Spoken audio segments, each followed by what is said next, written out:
आज की कहानी ससुराल आकर बिगड़ गई है।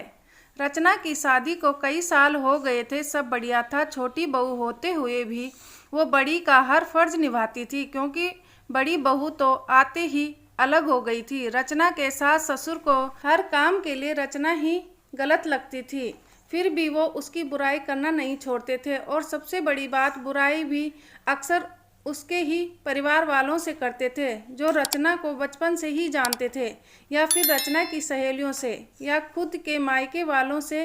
पहली बार जब शादी के बाद रचना की दोस्त आई तो सासू माँ ने उससे ही रचना की बुराई करना शुरू कर दी। जब रचना को पता लगा तो उसने अपने पति नीलेश से कहा, माँ जी को समझा दिया था कि कम से कम जो लोग उसे जानते हैं उनसे तो उसकी बुराई कर खुद की जग हंसाई ना करवाएं, पर उन्होंने ना सुनी, बल्कि ये आदत ही बन गई थी। आजकल तो अक्सर ये कहती हैं कि रचना, तुम पहले ये काम अच्छा करती थी, अब नहीं करती हो। फिर भले ही वो कोई भी काम हो। रचना की बुआ उसके ससुराल आई थी, तब सासू माँ की किट्टी पार्टी भी थी। वो बुआ को भी साथ ले गई और आदताना सबके सामने ही रचना की बुराई करने लगी। कहने लगी, रचना पहले सब अच्छा करती थी, पर अब कोई काम ठीक से नहीं करती है। ना ही ठीक से रोटी बनाती है, ना सब्जी, ना अच्छे से कपड़े पहनती है, ना बच्चों का ख्याल रखती है। वो और कुछ बोलती इससे पहले ही रचना की बुआ बोल पड़ी, लगता है ससुराल में आकर बिगड़ गई है,